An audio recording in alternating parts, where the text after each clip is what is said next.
बिस्मिल्लाहिर्रहमानिर्रहीम। Dear students, मैं उम्मीद करता हूं कि आप सब खैरियत से होंगे। क्लास 11 सब्जेक्ट फिजिक्स की न्यू बुक का हम चैप्टर 9 स्टार्ट कर रहे हैं जी, इलेक्ट्रोस्टैटिक्स एंड करंट इलेक्ट्रिसिटी।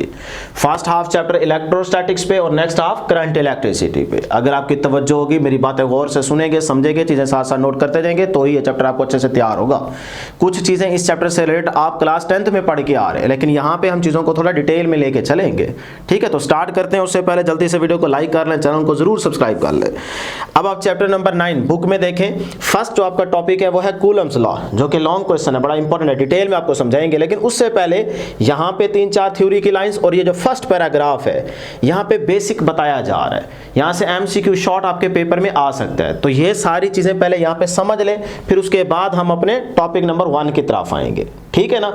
यहाँ पे आप पढ़ेंगे तो आपको शायद कुछ चीजें समझ ना आए, क्योंकि यहाँ पे ना थ्योरी की लाइन थोड़ी आगे पीछे है। मैं तरतीब के साथ आपको सारी चीजें बुक वाली ही बताऊंगा, और ये समझना आपके लिए जरूरी है, तो ही आपको ये चैप्टर 9 समझ आएगा। ठीक है जी, तो स्टार्ट करते हैं बेटे इलेक्ट्रोस्टैटिक्स से। तो यहाँ पे देखें, दो अल्फाज का कॉम्बिनेशन है। पहला है जी electro. Electro means electric charge. Electro means बेटे इलेक्ट्रिक चार्ज, या आप सिंपल कह सकते हैं इलेक्ट्रिसिटी, या आप सिंपल चार्ज भी कह सकते हैं। ठीक है ना। और स्टैटिक, स्टैटिक का क्या मतलब है बेटे? At rest. ठीक है जी। तो अभी देखें, यहां से डेफिनेशन बन गई कि the study of electric charges at rest is called electrostatic. और यही चीज आप क्लास 10th में पढ़ के आ रहे हो। ठीक है, तो लिखना चाहें तो आप यहां पे लिख लें मेरे साथ साथ कि the study of electric charges, या सिंपल आप कह लें charges, electric charges at rest is called electrostatic. ठीक है। अब देखें, आपने ये डेफिनेशन तो याद कर ली, लेकिन इसमें देखें वर्ड कौन सा यूज हो रहा है? Electric charge. तो इसको पकड़े यहां से कि भी ये चार्ज क्या बला है। तो अब हम इस चार्ज को थोड़ा सा समझते हैं, तो यहीं से डेफिनेशन करेंगे इलेक्ट्रिक चार्ज। ये आपके शॉर्ट क्वेश्चन में पूछी जा सकती है। तो इलेक्ट्रिक चार्ज क्या बला है भाई? तो सिंपल अल्फाज में पहले याद रखें कि चार्ज जो है ये एक फंडामेंटल प्रॉपर्टी है ऑफ अ सर्टेन पार्टिकल, या कह लें कि इंट्रिंसिक प्रॉपर्टी है of a particle, they are attract और repel to each other is termed as charge. यानी कि एक पार्टिकल की वो प्रॉपर्टी, कैसी प्रॉपर्टी? वो प्रॉपर्टी जो दो बॉडीज के बिटवीन अट्रैक्शन या रिपल्जन का बाइस बनती है, इस प्रॉपर्टी को हम कहते हैं चार्ज। ये सिंपल फिजिक्स में डेफिनेशन, और मैंने आपको मीनिंग क्लियर कर दिया। ठीक है। हाँ, अगर आप थोड़ी केमिस्ट्री के पॉइंट ऑफ व्यू से या एक और अंदाज में डेफिनेशन करना चाहें इलेक्ट्रिक चार्ज की, तो ये भी बड़ी आसान है कि डेफिशिएंसी और excess of electrons in a body gives the concept of charge. क्या मतलब? यानी कि एक बॉडी जब किसी दूसरे बॉडी को एक इलेक्ट्रॉन देता है या उससे लेता है, तो बॉडी पे चार्ज आ जाता है। ये है सिंपल इलेक्ट्रिक चार्ज की डेफिनेशन। ठीक है, तो ये भी ठीक है, जो पहले बताइए वो भी ठीक है। तो आपने यहां पे इस तरह से चार्ज को डिफाइन कर देना है। अब जो चीज मैंने समझाई है कि एक बॉडी दूसरे बॉडी को चार्ज देता है या उससे लेता है तो बॉडी पे चार्ज आ जाता है, वो चीज यहां पे जरा समझ ले। हम लेट करते हैं, हमारे पास ना दो बॉडीज हैं, और दोनों क्या है? Neutral bodies.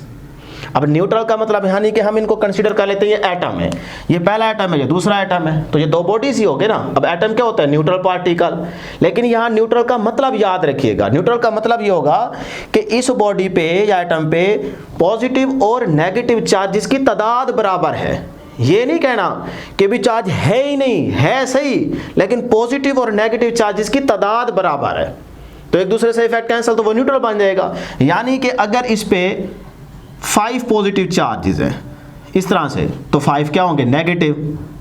तो अब ये क्या है? न्यूट्रल बॉडी, तो जितने पॉजिटिव उतने ही नेगेटिव, तो ये हम मुराद ले रहे हैं न्यूट्रल की। ठीक है ना। तो इसी तरह से यहां पे भी हम लेट कर लेते हैं कि ये हमारे पास इस पे पॉजिटिव चार्जेस और ये क्या है बेटे? Negative charges. तो दो हमारे पास न्यूट्रल बॉडीज है। अब एक बॉडी किसी दूसरे बॉडी को एक इलेक्ट्रॉन देता है या उससे लेता है, तो उस बॉडी पे चार्ज आ जाता है। ये है चार्ज की डेफिनेशन। तो हम लेट कर लेते हैं कि ये जो बॉडी 1 है ना, ये वाला बॉडी 1 इसको एक इलेक्ट्रॉन देता है। ठीक है, तो यहां से एक इलेक्ट्रॉन गया ये वाला, और यहां पे आ गया, ये देखें ये इलेक्ट्रॉन आ गया। तो जैसे ही यहां से इलेक्ट्रॉन निकला तो पीछे क्या आ गया बेटे? एक इलेक्ट्रॉन निकला ना, पीछे क्या आ जाएगा? पॉजिटिव आए। तो अब इसमें देखें जैसे ही इस बॉडी ने एक इलेक्ट्रॉन इस बॉडी को दिया तो उस पे देखें इलेक्ट्रॉन आ गया। अब ये 5 इस 5 से कैंसल, पीछे ये नेगेटिव बच गया।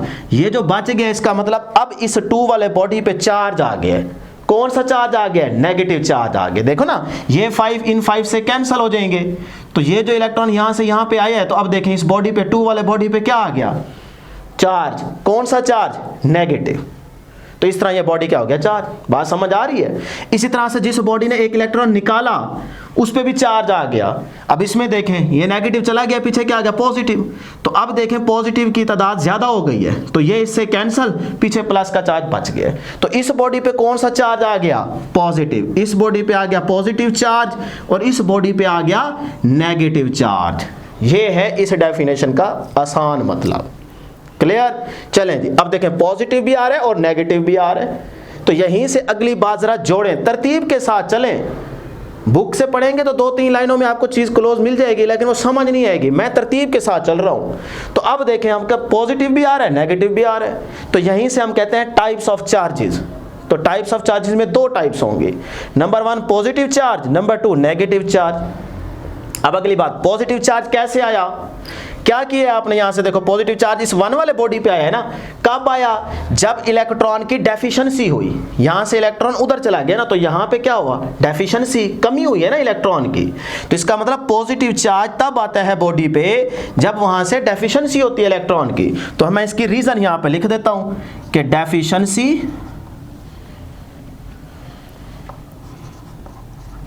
डेफिशिएंसी ऑफ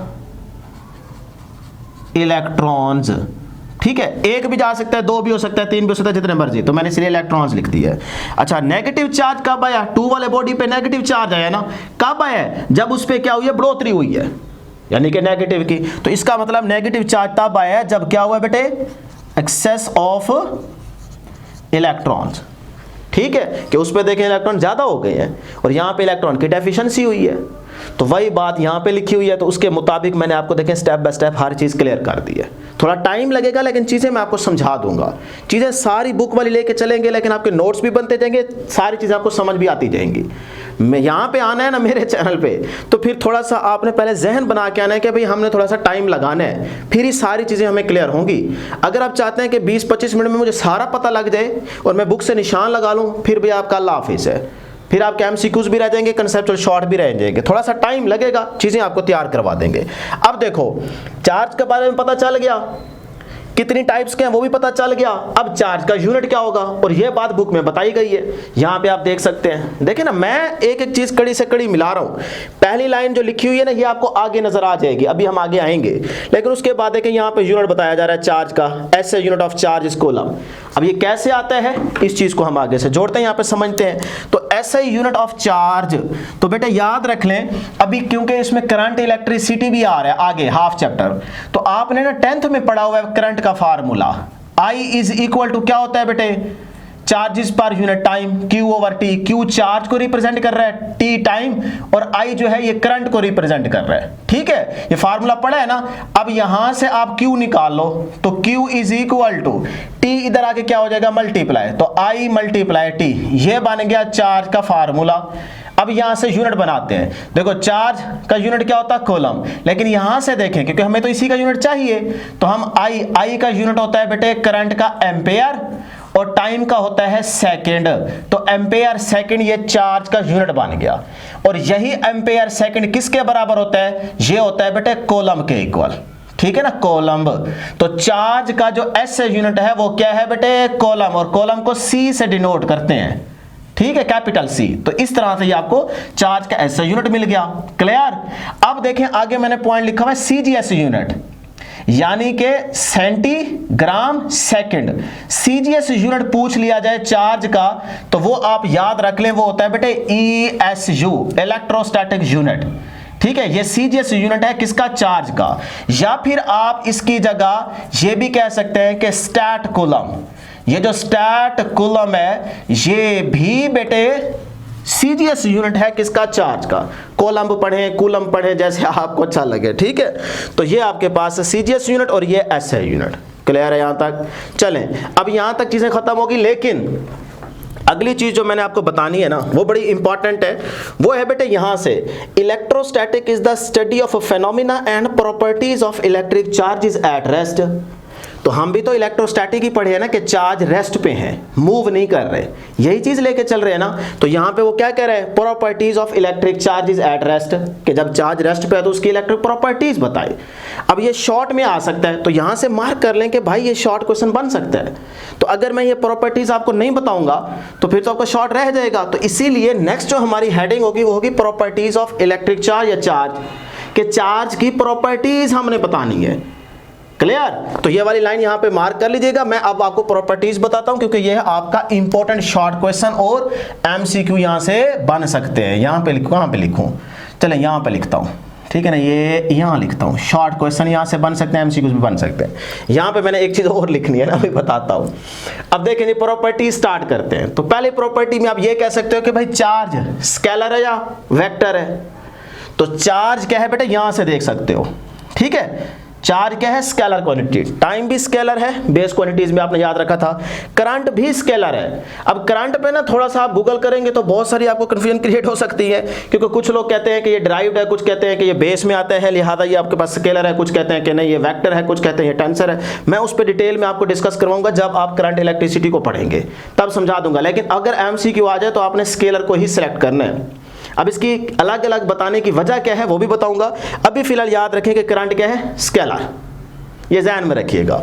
तो जिसकी वजह से ये चार्ज जो है ये भी क्या है, स्केलर। तो हम यहाँ पे पहली प्रॉपर्टी आप लिखना चाहें तो लिख सकते हैं कि चार्ज क्या है, स्केलर क्वांटिटी। क्लियर?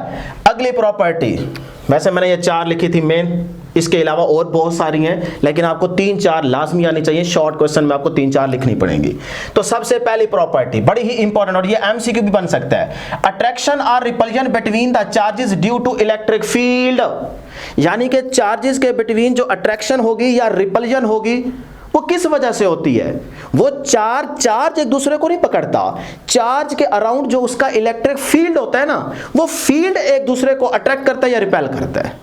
तो यही बात लिखी है कि चार्जेस में के बिटवीन जो अट्रैक्शन या रिपल्जन होती है वो ड्यू टू द फील्ड होती है। तो आप जहन में रखें कि जहां चार्ज होगा, चाहे पॉजिटिव चाहे नेगेटिव, चार्ज के अराउंड एक खास रीजन तक, एक खास हद तक उसके अराउंड क्या होता है बेटे, फील्ड होता है। हर चीज के बाहर एक हद तक उसका इफेक्ट होता है ना, उसी इफेक्ट को हम फील्ड बोलते हैं। तो अब हम चार्ज की बात कर रहे हैं, तो चार्ज के अराउंड जो उसका इफेक्ट होता है उसी को फील्ड कहते हैं। और ये कौन सा फील्ड होगा, इलेक्ट्रिक फील्ड होगा। क्लियर? तो अब जब दूसरा चार्ज इसके करीब आएगा तो देखिए उसके बाहर भी फील्ड है। तो जैसे ये करीब आएंगे तो ये फील्ड एक दूसरे को अट्रैक्ट करेगा या रिपेल करेगा। अगर सेम चार्जेस है तो रिपेल, अगर अपोजिट चार्जेस होंगे तो अट्रैक्ट। तो यही बात मैंने यहां पे लिखी है कि भाई अट्रैक्शन या रिपल्जन जो होती है चार्जेस के बिटवीन, वो due to the electric field की वजह से होती है। क्लियर? ये बड़ा ही इंपॉर्टेंट पॉइंट था।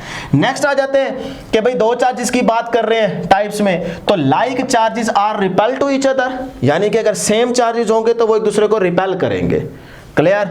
अगर दो सेम चार्जेस होंगे तो वो एक दूसरे को रिपेल करेंगे, अगर अपोजिट चार्जेस होंगे तो वो एक दूसरे को क्या करेंगे बेटे, अट्रैक्ट करेंगे। क्लियर जी? चले अगली प्रॉपर्टी याद रखिएगा, charge is associated with mass. भाई चार्ज एसोसिएट करता है किसके साथ, मैस के साथ। यह बात बड़ी ही इंपॉर्टेंट है, आगे देखें, Q charge can not exist without mass, but mass can exist without charge. यानी कि मैस जो है ना, मैस ये चार्ज के बिना हो सकता है, खुद से ये हो सकता है चार्ज के बिना, लेकिन जो चार्ज है ना, चार्ज ये कभी भी मैस के बगैर नहीं हो सकता। जहां मैस होगा उसी के साथ चार्ज एसोसिएट होगा। अगर किसी चीज का मैस नहीं है और आपके वहां पे चार्ज है तो ऐसा नहीं हो सकता। जहां मैस है फिर उसके बाद चार्ज उसके साथ जुड़ सकता है। चार्ज की ऐसे समझे, मैस के साथ ना शादी हो गई है, अब जब शादी हो जाए तो फिर बस उसी के साथ रहना पड़ता है, यही है ना मतलब। तो चार्ज मैस के साथ रहेगा, उसके बिना नहीं रह सकता। हाँ, मैस जो है उसको जरूरत नहीं है चार्ज की, वो खुद से हो सकता है। ये है charge is associated with mass का मतलब। क्लियर? याद रखिएगा। और भी काफ़ी सारी प्रॉपर्टीज़ है। चार्ज को हम ये भी कह सकते हैं कि वो चार्ज इज ट्रांसफरेबल, यानी कि चार्ज एक बॉडी से दूसरे बॉडी पे ट्रांसफर भी हो सकता है, ये प्रॉपर्टी भी बन सकती है, लिखना चाहे तो लिख लें। उसके बाद आ जाए बड़ी ही इंपॉर्टेंट बात, जो अब बुक वाली ये जो चीज़ आ रही है ना, Q is equal to any amount of charge, Q is an integral multiple of this, ये चीज़ अब समझा रहा हूँ यहाँ पे। ये चीजें सारी जरूरी हैं। Charge is quantized and conserved, ये भी चार्ज की प्रॉपर्टी है कि चार्ज क्वांटाइज्ड रहता है और कंजर्व्ड रहता है। अब इस बात का मतलब समझें, क्वांटाइज, क्योंकि रट्टा तो नहीं लगा रहा ना, चीजों को समझना भी तो है। तो पहले समझें चार्ज इज क्वांटाइज का मतलब क्या है। मैं इसका आसान मतलब बताता हूं। चार्ज इज क्वांटाइज का मतलब है कि एक बॉडी पे चार्ज ना स्टेप्स की फॉर्म में होगा, डिस्क्रीट पैकेट्स की फॉर्म में होगा। सर जी क्या मतलब स्टेप्स की फॉर्म में होगा? मैं बताता हूँ। देखो ना, जैसे सीढ़ी के स्टेप्स बने होते हैं, ये देखें, पहला स्टेप, फिर दूसरा, फिर तीसरा, फिर चौथा, फिर पांचवा, और ये स्टेप्स बराबर के होते हैं। कभी ये देखा है कि पहला स्टेप बड़ा हो, फिर छोटे वाला स्टेप आगे छोटा आ जाए, फिर बड़ा आ जाए, फिर उससे छोटा आ जाए, फिर बड़ा हो जाए? ऐसे तो नहीं होते। स्टेप्स का मतलब ही यही होता है कि भाई बराबर के बराबर के। तो जो आपके पास एक बॉडी पे चार्ज होता है ना, क्वांटाइज का मतलब वो यही होता है कि एक बॉडी पे चार्ज स्टेप्स की फॉर्म में होता है। क्या मतलब? जरा और आगे चलते हैं। लेट्स सपोज ये एक बॉडी है। अब यहां से ना हम एक चार्ज लेते हैं, यानी कि ये बॉडी एक चार्ज देता है, तो इलेक्ट्रॉन की बात कर लेते हैं। तो जब हम इस बॉडी से एक इलेक्ट्रॉन निकालते हैं, एक इलेक्ट्रॉन, तो पीछे इस बॉडी पे क्या आ जाएगा? चार्ज। क्या आ जाएगा? Charge +1e। ये चार्ज आ गया ना, क्योंकि इलेक्ट्रॉन निकला ना, तो पीछे पॉजिटिव आ जाएगा, तो 1e। अगर इस बॉडी से 2 इलेक्ट्रॉन निकलते हैं, अब बात को समझें, 2 इलेक्ट्रॉन निकलते हैं तो पीछे क्या आ जाएगा? +2e। तो यही क्वांटाइज का मतलब है कि बराबर का बराबर का। ऐसा नहीं हो सकता कि यहां से 2 इलेक्ट्रॉन निकले और पीछे आप कहें चार्ज आ गया 1.5, ये नहीं हो सकता। क्वांटाइज का मतलब यही है कि अगर यहां से 2 इलेक्ट्रॉन निकले तो पीछे चार्ज आएगा +2e, अगर 1 इलेक्ट्रॉन निकला तो पीछे चार्ज आएगा +1e। ये है क्वांटाइज का मतलब। ऐसा नहीं हो सकता कि अगर 1e निकला तो पीछे आ जाए 0.5e। अब बात समझ आई? स्टेप्स का मतलब क्या हम यहां पे यूज करेंगे। इसी तरह से जरूरी नहीं है कि निकले, इसके ऊपर जा भी सकता है, क्योंकि हम पहले कह चुके हैं, क्योंकि एक बॉडी एक इलेक्ट्रॉन देता है या उससे लेता है। तो अब इसको देते हैं। तो सपोज करें जी, अगर यहां पे हमारे पास अगर एक चार्ज गया है इस पे, ठीक है, तो फिर इधर क्या आ जाएगा? -1e। सही है। और इसी तरह से अगर +2e देते हो तो फिर क्या आ जाएगा? -2e। सही है। यहां से इलेक्ट्रॉन निकला है तो पीछे पॉजिटिव, वहां पे अब आप दे रहे हो तो जाहिर सी बात है -1e। अगर यहां पे 2 इलेक्ट्रॉन दे रहे हो तो फिर -2e चार्ज आ जाएगा। ठीक है। तो इस तरह से ये है चार्ज इज क्वांटाइज का मतलब।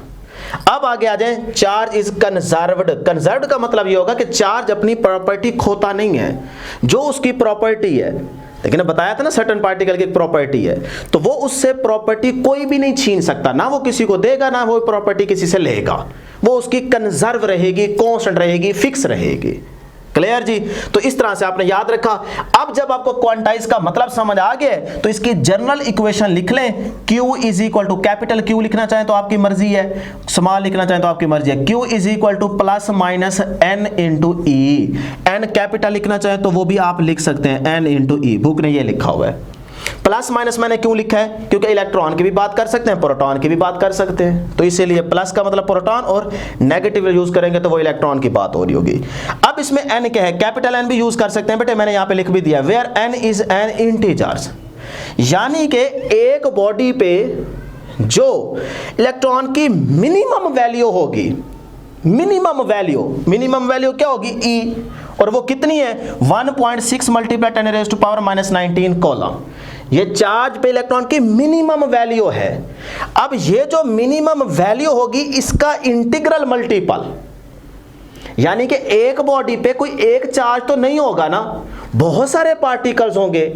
तो आपको कोई कहे कि एक बॉडी का चार्ज निकालें, उसकी वैल्यू बताएं, तो कैसे निकालेंगे? पहले उसकी मिनिमम वैल्यू। तो उस बॉडी पे जो इलेक्ट्रॉन की मिनिमम वैल्यू होगी वो होगी 1.6 × 10⁻⁻19 कॉलम यहां पे। तो इस मिनिमम वैल्यू को जितने नंबर ऑफ पार्टिकल्स होंगे उससे मल्टीप्लाई कर दोगे तो वो उस बॉडी पे चार्ज की वैल्यू आ जाएगी। अब बात समझ आई? देखें, हमें चाहिए चार्ज एक बॉडी पे, तो बॉडी पे सिर्फ एक पार्टिकल तो नहीं होगा, बहुत सारे पार्टिकल्स होंगे, तो हमें उस बॉडी पे चार्ज मालूम करना है। तो हम क्या कहेंगे कि उस बॉडी पे जो इलेक्ट्रॉन की मिनिमम वैल्यू है, मिनिमम वैल्यू, और वो कितनी है मिनिमम वैल्यू? ई क्या है 1.6 मल्टीप्लाई 10⁻⁻19, ये मिनिमम वैल्यू है।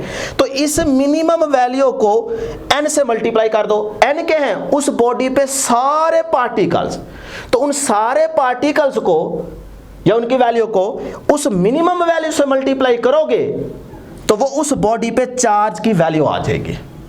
ये है चार्ज इज क्वांटाइज का मतलब मैथमेटिकल इक्वेशन से। क्लियर है जी? इससे ज्यादा आपको आसान अल्फाज में कोई नहीं समझा सकता, ये मैं ही सिर्फ क्लियर करवा सकता हूं। ठीक है जी। उसके बाद आ जाएं, यही बात फिर आगे मैंने लिख दिया, magnitude of the charge on an electron, ये इलेक्ट्रॉन का सिंबल है क्योंकि इलेक्ट्रॉन पे चार्ज क्या होता है? नेगेटिव, और is equal to that of a proton, और प्रोटॉन पे चार्ज क्या होता है? पॉजिटिव। तो यानी कि जो ये मिनिमम वैल्यू आई है ये प्रोटॉन के लिए और इलेक्ट्रॉन के लिए क्या होगी? इक्वल। मैग्नीट्यूड की बात कर रहा हूं, तो मैग्नीट्यूड में इलेक्ट्रॉन या प्रोटॉन की ये वैल्यू क्या रहेगी बेटे? इक्वल रहेगी। क्लियर है जी? इसको याद रख लिए, एमसीक्यू बन सकता है। अब ये जो मैंने लाइन लिखी है ये बुक ने यहां पे लिखी हुई है, ये देखो, we know that magnitude of the charge on an electron is equal to that of the proton, लेकिन आपको हम सारी चीजें तरतीब से बता रहे हैं। क्लियर है जी? यहां तक जल्दी से बेटे बताएं, क्लियर है यहां तक? चलें अब फटाफट आगे क्लोज करते हैं बात को। अब यहां से ना आप एमसीक्यू याद रखेंगे, एमसीक्यू नंबर 1 के 1 कूलम चार्ज, यानी कि जो आपने चार्ज निकाला तो आपसे यह भी तो पूछा जा सकता है कि 1 कूलम में कितने नंबर ऑफ इलेक्ट्रॉन्स हो सकते हैं। ये देखो, नंबर ऑफ इलेक्ट्रॉन्स पूछ रहे हैं 1 कूलम चार्ज में, तो यहां से 1c अपनी जगह पे रहेगा। 1 कूलम चार्ज में कितने नंबर ऑफ इलेक्ट्रॉन्स हो सकते हैं, ये एमसीक्यू में पूछ सकता है। तो आप 1 कूलम को इधर ही रहने दो, ये सारी वैल्यू इसके साथ क्या है? 1, तो ये सारी वैल्यू इस 1 के नीचे आके क्या हो जाएगी? डिवाइड। तो डिवाइड करें, आपको 1 कूलम में नंबर ऑफ इलेक्ट्रॉन्स मिल जाएंगे।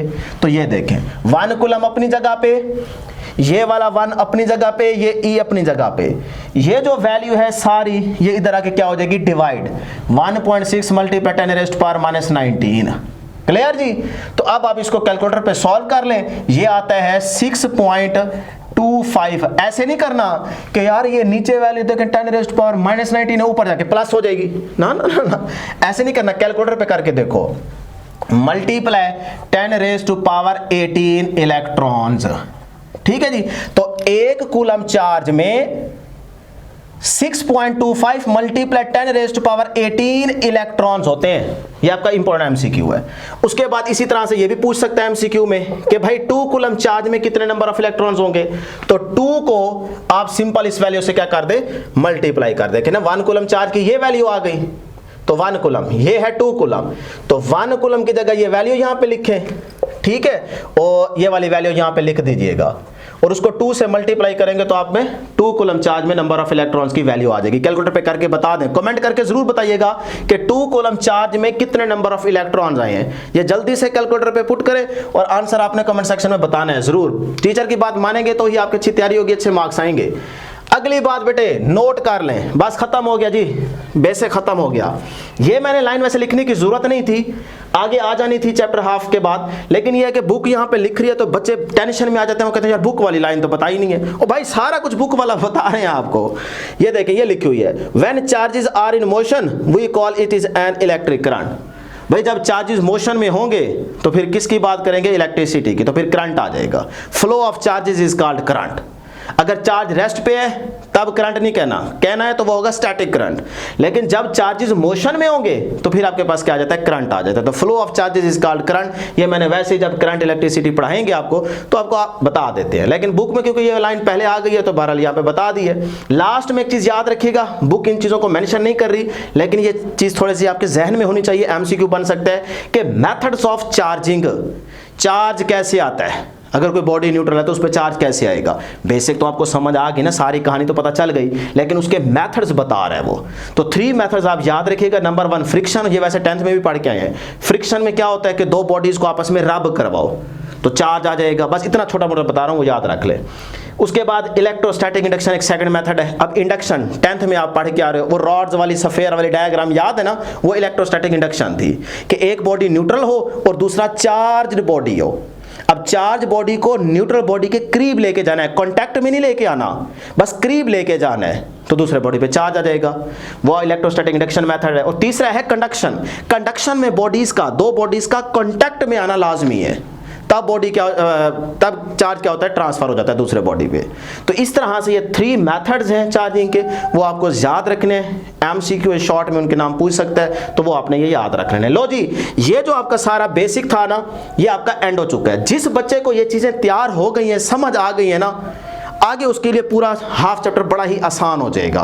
तो अब हम स्टार्ट करते हैं कूलम्स लॉ। और एक चीज याद रखिएगा, यहां पे ना कूलम्स लॉ के लिए जो उसने बताया ना, रिड्यूस दैट 1874, ये जरा इसको ठीक कर लीजिएगा, ये 1784 होगा या 1785 होगा। क्यों? वो पैदा तो हो रहा है 1736 में और 1806 में जा रहा है, तो यहां लिखा हुआ है 1874, तो ये इतने बाद कूलम्स लॉ कैसे कह के गया है? ठीक है, तो इसको जरा ठीक कर लीजिएगा। लें जी, स्टार्ट करते हैं कूलम्स लॉ। तो डेसन स्टार्ट करते हैं कूलम्स लॉ।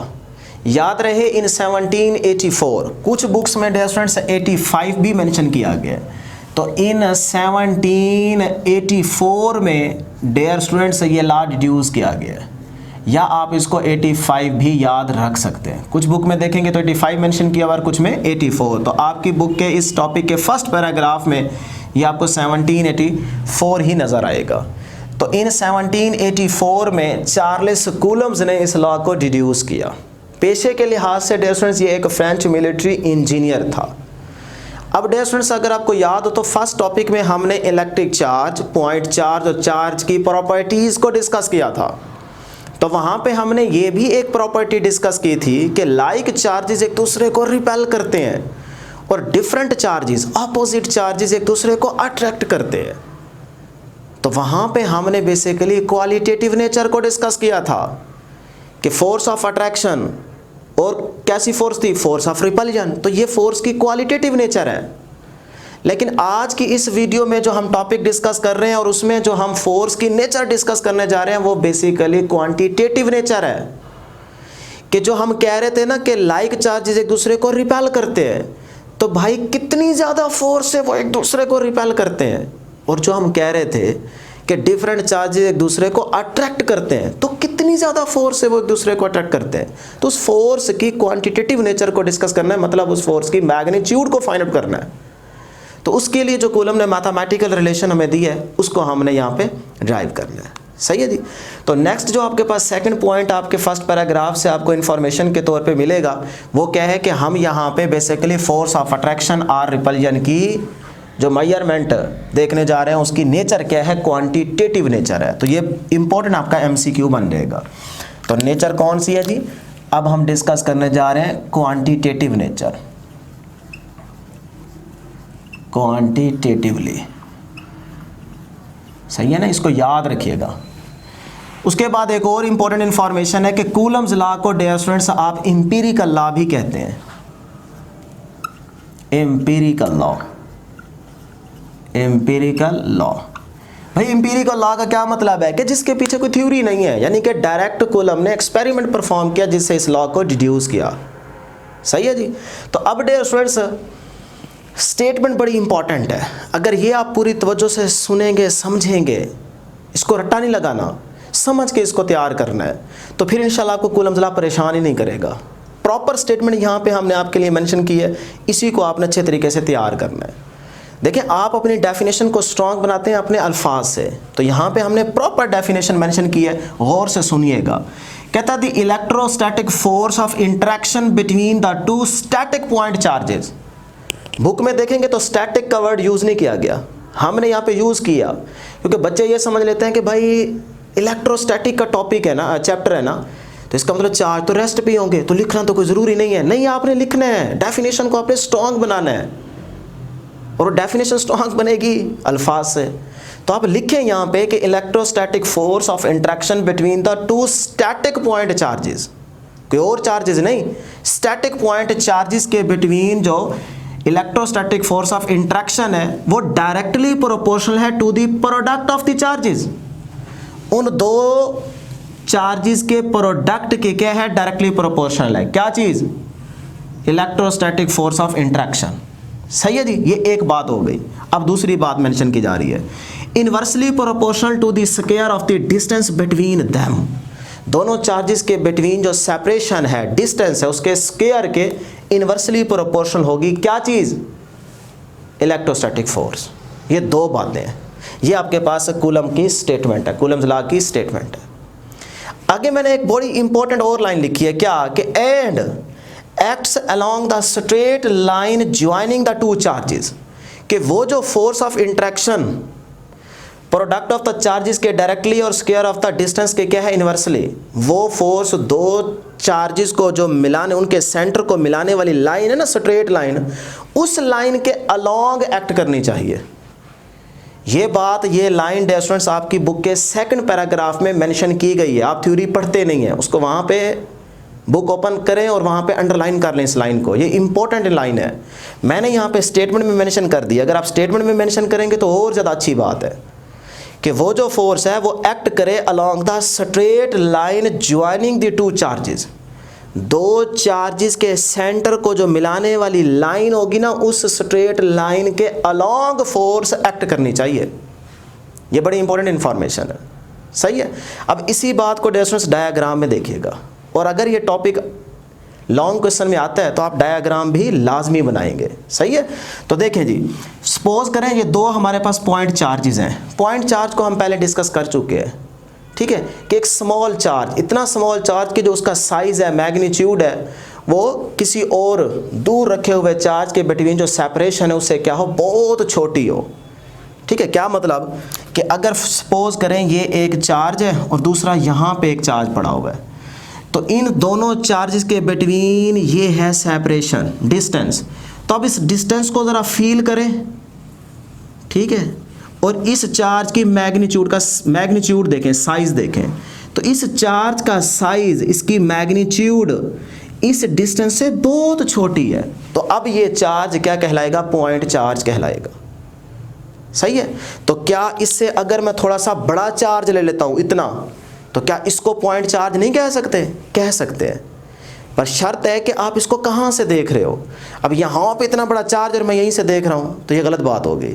अगर इतना बड़ा चार्ज है तो इसको फॉर एग्जांपल अगर आप लोधरा से देख रहे हैं, वहाँ से ऑब्जर्व कर रहे हैं, तो वहाँ से यहाँ तक का डिस्टेंस देखें बहुत ज़्यादा है।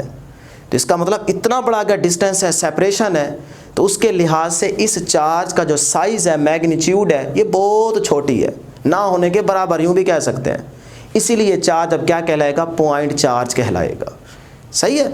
तो सिंपल आप याद रखें कि एक चार्ज का साइज या मैग्नीट्यूड इतनी छोटी हो कि किसी दूसरे रखे हुए चार्ज के बिटवीन जो डिस्टेंस होगा, सेपरेशन होगी, उसके कंपैरेटिवली वो चार्ज का मैग्नीट्यूड क्या हो, बहुत छोटा हो, देन आपका वो चार्ज क्या कहलाएगा, पॉइंट चार्ज कहलाएगा। सेपरेशन बस बहुत ज़्यादा होनी चाहिए। ठीक है। तो अब डियर स्टूडेंट्स, तो ये हमारे पास दो पॉइंट चार्जेस हैं, इसका नाम है जी प्लस Q1 और इसका नाम है प्लस Q2। अब दोनों क्या हैं, पॉजिटिव, तो इसका मतलब लाइक चार्जेस हैं, एक दूसरे को क्या करेंगे, रिपेल करेंगे। तो ये वाला चार्ज इस पे फोर्स एक्सर्ट करेगा, इसको करेगा दूर हट, और ये वाला चार्ज इसको कहेगा चल भाई चल चल परे हट, तो एक दूसरे को रिपेल करेंगे।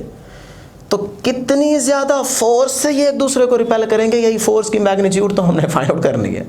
उसके लिए तो मैथमेटिकल यहाँ पे फार्मूला हम कैलकुलेट करने जा रहे हैं। सही है ना। तो इसका मतलब इस चार्ज पे ये वाला चार्ज जो फोर्स एक्सर्ट करेगा वो होगी F12। 1 2 का क्या मतलब है कि 1 पे 2 वाला चार्ज फोर्स एक्सर्ट कर रहा है। जिस पे फोर्स लग रही होगी उसको पहले लिखना है, जो लगाने वाला होगा वो बाद में लिखना है। ये एक निशानी, इसको याद रख लें। 1 2 का मतलब 1 पे लग रही है और 2 वाला लगा रहा है। इसी तरह ये वाला चार्ज भी इस पे क्या करेगा, फोर्स एक्सर्ट करेगा, और वो फोर्स होगी F21, यानी कि 2 वाले चार्ज पे 1 वाला चार्ज फोर्स एक्सर्ट कर रहा है, तो फोर्स होगी F21। सही है जी। अब याद रखिएगा ये जो फोर्स एक्सर्ट हो रही है ना, ये इन दो चार्जेस के सेंटर्स को जो मिलाने वाली लाइन है ना, स्ट्रेट लाइन, उस लाइन के अलोंग ये फोर्स एक्सर्ट हो रही है, देख सकते हैं। यही बात हमने यहाँ पे लिखी है। सही है ना। तो अब डियर स्टूडेंट्स, इन दोनों पॉइंट चार्जेस के सेंटर्स के बिटवीन जो डिस्टेंस होगा वो क्या होगा, R। याद रखिएगा जब भी आपने कूलम्स लॉ को डिस्कस करना है तो 2 पॉइंट चार्जेस के सेंटर्स से डिस्टेंस लेना है, सही है। तो ये बन गई आपके पास डायग्राम 2 सिमिलर चार्जेस की। तो अब यहाँ पे डियर स्टूडेंट्स जो फोर्स आपके पास है वो क्या है, रिपल्सिव फोर्स है। तो उसकी क्वांटिटेटिव नेचर यानी कि उसके मैग्नीट्यूड को फाइंड करने के लिए हमने यहाँ पे मैथमेटिकल फार्मूला ड्राइव करना है। अगर आपके पास 2 डिफरेंट चार्जेस हो, अपोजिट चार्जेस हो, सपोज ये करें प्लस Q1 और ये माइनस का Q2 है, तो फिर ये डिफरेंट चार्जेस एक दूसरे को अट्रैक्ट करेंगे। तो इसका मतलब इस चार्ज को ये वाला चार्ज अपनी तरफ खींचेगा, तो फोर्स होगी F12 यानी कि 1 पे 2 वाला चार्ज फोर्स एक्सर्ट करके इसको अपनी तरफ खींच रहा है। इसी तरह 2-1 का मतलब है कि 2 वाले पे ये 1 वाला चार्ज फोर्स एक्सर्ट करके इसको अपनी तरफ खींच रहा है।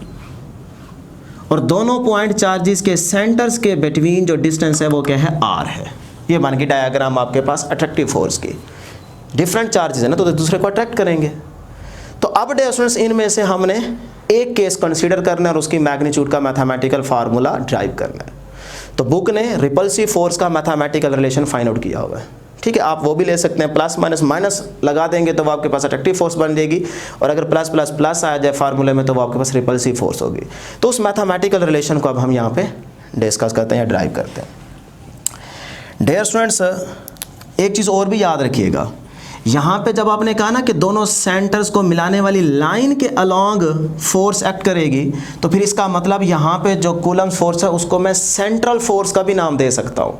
ये भी आपका इंपॉर्टेंट MCQ बन गया। तो इसका मतलब अगर सेंट्रल फोर्स कहे तब भी आप कूलम फोर्स को ही डिस्कस कर रहे होंगे, क्योंकि दोनों चार्जेस के सेंटर को मिलाने वाली लाइन के अलॉन्ग फोर्स एक्ट कर रही है, जिसकी वजह से उस फोर्स को आप सेंट्रल फोर्स का भी नाम दे सकते हैं, ठीक है ना। तो मैं यहाँ पे लिख देता हूँ सेंट्रल फोर्स, ठीक है।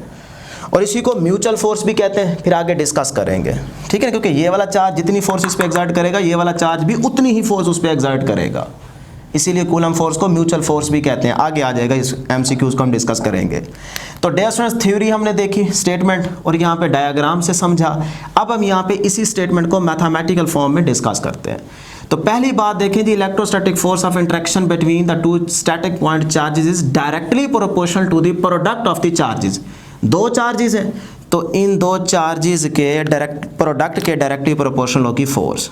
तो force F is directly proportional to the product of the 2 charges, ठीक है। यहाँ तो कोई मसला तो नहीं है, होना भी नहीं चाहिए, क्योंकि बड़े आराम से हम चल रहे हैं और एक एक चीज़ आपको क्लियर करवा रहे हैं, सही है ना। ये बन गई क्वेश्चन नंबर 1। उसके बाद स्टूडेंट्स सेकंड स्टेटमेंट क्या है आपके पास कि inversely proportional to the square of the distance between them. यही फोर्स जो है वो इन्वर्सली प्रोपोर्शनल है किसके, स्क्वायर ऑफ द डिस्टेंस के, स्क्वायर ऑफ द डिस्टेंस के, डिस्टेंस के नहीं, स्क्वायर ऑफ द डिस्टेंस के। मतलब अगर इन 2 चार्जेस का मैग्नीट्यूड हम कंसीडर कर लें, इसका भी 10 है और उसका भी 10 है, इसका भी 10 मैग्नीट्यूड और इसका भी 10, दोनों के बिटवीन डिस्टेंस क्या है, R। अब अगर इस R को मैं क्या कर देता हूँ, हाफ कर देता हूँ, तब फोर्स क्या हो जाएगी, बच्चे कहते हैं डबल, क्योंकि इनवर्स रिलेशन है, फौरन कह देते हैं डबल। डबल नहीं, R के स्क्वायर के साथ इनवर्स रिलेशन है फोर्स का। तो अगर आपने R को हाफ किया है तो इसका मतलब हाफ करने से ये फोर्स अब ज़्यादा एक दूसरे को ज़्यादा फोर्स से रिपेल करेंगे ना, तो इसका मतलब यहाँ पे फोर्स बढ़ जाएगी। भाई कितने टाइम, R को आपने हाफ किया, यहाँ पे वैल्यू पुट करें R/2, 2 का स्क्वायर 4, तो 4 ऑटोमेटिकली ऊपर चला जाएगा, तो इसका मतलब फोर्स क्या हो जाएगी, 4 टाइम्स इंक्रीज हो जाएगी, बढ़ जाएगी। अगर आप R को हाफ करते हैं तो फोर्स जो है वो पहले से 4 टाइम्स इंक्रीज हो जाएगी, 4 गुना बढ़ जाएगी, सही है ना, क्योंकि स्क्वायर ऑफ द डिस्टेंस के साथ फोर्स का इन्वर्स रिलेशन है। क्लियर। उसके बाद डियर स्टूडेंट्स, हाँ अगर चार्जेस का मैग्नीट्यूड आप डबल कर देते हैं तो फोर्स भी डबल हो जाएगी, क्योंकि इनके प्रोडक्ट के फोर्स क्या आ रही है, डायरेक्ट आ रही है। तो फिर यहाँ पे डायरेक्टली प्रोपोर्शनल, यहाँ पे इन्वर्सली। तो इन दोनों इक्वेशंस को अगर मैं कंबाइन करके लिखूँ तो ये बनती है जी F directly proportional to the product of charges और inversely proportional to the square of the distance. Clear है। तो यहाँ पे देखें फोर्स का R के साथ जो रिलेशन आ रहा है वो क्या आ रहा है, इन्वर्स। तो फिर अगर ग्राफ को हम डिस्कस करना चाहें तो डियर स्टूडेंट्स वो कुछ इस तरह से नहीं बनेगा, क्या स्ट्रेट लाइन बनेगी? नहीं, सही है। देखिए एफ और आर का रिलेशन इनवर्स है ना, तो इसका मतलब इंक्लाइंड स्ट्रेट लाइन भी नहीं हो सकता ग्राफ, हॉरिजॉन्टल स्ट्रेट लाइन भी नहीं हो सकता, बल्कि क्या होगी? कर्व्ड होगी, ये रिलेशन होगा। सही है, तो ये ग्राफ भी आपने याद रखना है। उसके बाद डियर स्टूडेंट्स याद रखिएगा इस आर स्क्वायर, आर का यूनिट क्या होता है? मीटर, तो ये मीटर स्क्वायर बन गया। तो मीटर स्क्वायर किसका यूनिट होता है? एरिया का। तो इसका मतलब मैं इसको यहाँ पे एरिया भी बोल सकता हूँ, क्योंकि देखें ना चार्ज क्या है? स्फेरिकल शेप का। तो अगर स्फेरिकल शेप का है, ये वैसे आपको बता रहा हूँ, अगर याद रखना है तो रख लें, अच्छी इन्फॉर्मेशन है कि अगर स्फेरिकल शेप का है तो इसके अराउंड इसका फील्ड भी एग्जिस्ट करेगा कि नहीं करेगा? जहाँ चार्ज होगा वहाँ फील्ड एग्जिस्ट करेगा। तो वो इस तरह से फील्ड एग्जिस्ट करते करते करते करते ये क्या बन गया? ये सरफेस बन गया। देखें ना स्फेरिकल शेप का चार्ज है ना, तो उसके अराउंड इस तरह से फील्ड भी एग्जिस्ट कर रहा होगा कि नहीं कर रहा होगा? एक हद तक इसका फील्ड एग्जिस्ट करेगा। तो सपोज करें इतना इसका क्या है? फील्ड है। तो अब ये क्या बन गया? सरफेस बन गया। और सरफेस किस पे डिपेंड करता है? एरिया पे। तो इसका मतलब वो फोर्स ऑफ इंटरेक्शन जो आई है वो बेसिकली फील्ड की वजह से है ना। अगर फील्ड नहीं है तो फिर कहां से आई फोर्स? तो इसका मतलब फील्ड ने क्या बनाया? सरफेस बनाया। और सरफेस किस पे डिपेंड करता है? एरिया पे। तो फिर मैं कह नहीं सकता इसको एरिया, कह सकता हूं, तो मतलब फोर्स एरिया पे डिपेंड कर रही है। सही है, तो इस तरह से भी इसको याद रख सकते हैं। नेक्स्ट डियर स्टूडेंट्स, अब हम इस डायरेक्टली प्रोपोर्शनल के साइन को हटाकर, यानी कि इस प्रोपोर्शनैलिटी के साइन को हटाकर एक कांस्टेंट यूज करेंगे। और हर साइंटिस्ट अपना कांस्टेंट यूज करता है, तो कूलम ने जो कांस्टेंट यूज किया उसे क्या कहते हैं? के। तो ये बन गया जी एफ इज इक्वल टू के आगे Q1 Q2 divided by R square, वैसे का वैसे। सही है, तो ये आपके पास मैग्नीट्यूड आ गई फोर्स की। क्वांटिटेटिव नेचर मेजर करनी थी तो ये उसका मैथमेटिकल रिलेशन आ गया। अब ये है डियर स्टूडेंट्स मैग्नीट्यूड। अगर आप इसको वेक्टर फॉर्म में लिखना चाहते हैं तो यही फार्मूला कुछ इस तरह से लिखा जाएगा, F is equal to K Q1 Q2 divided by R square into R unit vector. क्योंकि फर्स्ट टर्म में हमने आपको बताया था कि किसी मैग्नीट्यूड को अगर वेक्टर फॉर्म में लिखना हो तो साथ में आर कैप या आर यूनिट वेक्टर लिख देंगे तो वो उसकी वेक्टर फॉर्म बन जाएगी। उसके बाद अगर इसी फार्मूले को आप पोजीशन वेक्टर की फॉर्म में लिखना चाहें तो पोजीशन वेक्टर की फॉर्म में ये फार्मूला ऐसे लिखा जाएगा, K Q1 Q2 divided by R की क्यूब इनटू आर वेक्टर। अभी देखें पोजीशन वेक्टर की फॉर्म में लिखा गया ये फार्मूला। देखें ना आर कैप जो है वो किसके इक्वल होता है? Position vector R over R का मैग्नीट्यूड। तो इस आर कैप की जगह जब लिखेंगे आर वेक्टर ओवर आर का मैग्नीट्यूड, तो वो आर इस आर स्क्वायर से मल्टीप्लाई हो गया तो आर का क्यूब बन गया, और ये वाला आर वेक्टर वैसे का वैसे। तो ये पोजीशन वेक्टर की फॉर्म में फार्मूला लिखा गया। ठीक है, इस तरह आप याद रखेंगे। नेक्स्ट डे स्टूडेंट्स इस फार्मूले में अगर हम गौर करें तो वो है जी ये के क्या बना है? तो अभी आपको बताया कि ये बेसिकली के जो है ये प्रोपोर्शनैलिटी कांस्टेंट है, प्रोपोर्शनैलिटी कांस्टेंट। सही है, जिसको हम नाम दे रहे हैं बेसिकली यहाँ पे कूलम्स कांस्टेंट का, कूलम्स कांस्टेंट। टाइम एंड हो रहा है वीडियो का, तो आप यहाँ तक इसको याद रख लें, एक नज़र देख लें, मैं फिर आगे टाइम चेंज कर लूँ, उसके बाद आगे इसको स्टार्ट करते हैं जी डिपेंडेंस ऑफ के से। ठीक है, तो अब हम के का मैथमेटिकल रिलेशन भी देखेंगे, के की वैल्यू को डिस्कस करेंगे, के किन फैक्टर्स पे डिपेंड करता है, तो वो यहाँ से स्टार्ट करेंगे। एक नज़र यहाँ तक डियर स्टूडेंट्स आप देख लें। तो अब डियर स्टूडेंट्स नेक्स्ट हम देखते हैं डिपेंडेंस ऑफ के, यानी कि ये जो के है ये किन फैक्टर्स पे डिपेंड करता है। तो इसको डिस्कस करने से पहले ये चीज़ भी याद रखें कि इस चीज़ को फाइंड आउट करने के लिए जो कूलम ने डिवाइस यूज़ की थी वो आपके पास क्या थी? Torsion balance. तो इसको फ़ौरन लिख लें, लिखें ना, टॉर्शन बैलेंस। तो जिस मैग्नीट्यूड को फाइंड आउट करने के लिए कूलम ने डिवाइस यूज़ की थी उस डिवाइस का नाम क्या था? Torsion balance. सही है, तो मैं यहाँ पे मेंशन कर देता हूँ टॉर्शन बैलेंस, टॉर्शन बैलेंस। ये वही डिवाइस है डियर स्टूडेंट्स जो पहले कैवेंडिश साइंटिस्ट ने जी कांस्टेंट जी की वैल्यू को फाइंड आउट करने के लिए यूज़ की थी, उसी डिवाइस को यूज़ किया था कूलम ने, और वो डिवाइस क्या थी? Torsion balance. ठीक है, तो देखिए ना बीच में कहीं ना कहीं इन्फॉर्मेशन आएगी, उसको फ़ौरन आपने लिख लेना है, वो आपके लिए इंपॉर्टेंट एमसीक्यूज़ होंगे। अब डियर इस टॉपिक के सेकंड पैराग्राफ में आपको के की डिपेंडेंस नज़र आएगी। अगर आप बुक के सेकंड पैराग्राफ में देखें यहाँ पे, ये यहाँ पे, तो ये देखें it's value depends upon the nature of the medium, और नंबर 2 क्या है, सिस्टम ऑफ यूनिट्स। तो सेकंड पैराग्राफ में आपको 2-3 MCQs नज़र आएंगे, इसको अंडरलाइन कर लें, सही है ना। तो यहाँ पे सबसे पहला पॉइंट मेंशन कर लें, ये बोर्ड के लिहाज से यहाँ पे इम्पोर्टेंट MCQs हैं दोनों, सही है ना, बोर्ड में ये MCQ आ चुके हैं। तो नंबर 1 के जो है डिपेंड करेगा system of units, system of units, ठीक है। अगर SI सिस्टम की बात कर रहे हैं तो उसके वैल्यू कुछ और होगी, अगर CGS यूनिट में के को आप डिफाइन करना चाह रहे हैं तो फिर उसकी वैल्यू और होगी। तो सिस्टम ऑफ यूनिट्स पे के डिपेंड करेगा। और number 2 dear students, number 2 medium between charges, यानी कि नेचर ऑफ मीडियम पे डिपेंड करेगा। तो मीडियम बिटवीन चार्जेस, ठीक है। तो इन 2 फैक्टर्स पे आपके के की वैल्यू डिपेंड करेगी। अब नेक्स्ट स्टूडेंट्स हम के का फार्मूला डिस्कस करते हैं, क्योंकि इसकी वैल्यू हमें चाहिए। वैल्यू आपने डायरेक्ट याद रखनी है, वो MCQ में पूछी जा सकती है, लेकिन उस वैल्यू को कहाँ से कैलकुलेट करना है, इस फार्मूले से करना है। तो कूलम्स कांस्टेंट इन वैक्यूम, तो उसका जो फार्मूला दिया गया वो है K is equal to 1/4 pi epsilon naught. ये है डियर स्टूडेंट्स के को कैलकुलेट करने के लिए फार्मूला।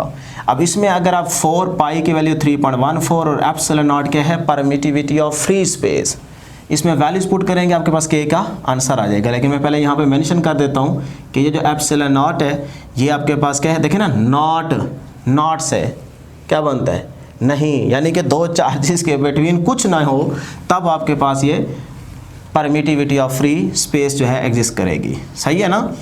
तो यानी कि परमिटिविटी ऑफ फ्री स्पेस का मतलब एप्सिलॉन नॉट, नॉट का मतलब चार्जेस के बिटवीन कुछ नहीं है। तो यहाँ पे मेंशन कर देता हूँ कि where epsilon naught is the permittivity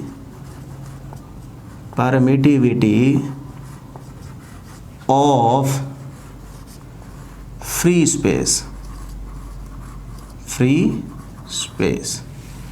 ठीक है जी। एब्सोल्यूट परमिटिविटी आप इसको बोल सकते हैं, लेकिन वो फिर सिर्फ आपके पास ये एप्सिलॉन नॉट होगी, एब्सोल्यूट परमिटिविटी, सही है ना। वो किसकी इक्वल होती है हम आपके आगे चल के बताते हैं।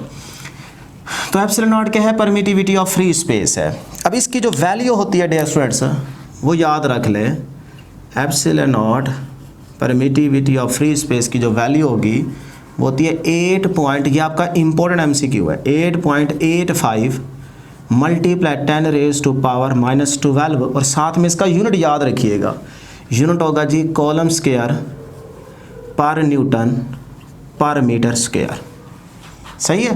तो ये भी वैल्यू आपकी बुक में मेंशन की गई, इसको याद रखना है।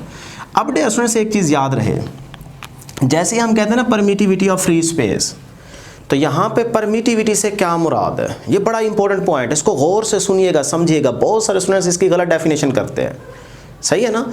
अब परमिटिविटी ऑफ फ्री स्पेस, इसका मतलब दोनों चार्जेस के बिटवीन कुछ नहीं है। तो फिर परमिटिविटी क्या हुई, परमिटिविटी कहाँ से वर्ड निकला है, परमिट से निकला है परमिटिविटी, और परमिट होता है टू अलाउ, यानी कि इजाज़त दे देना।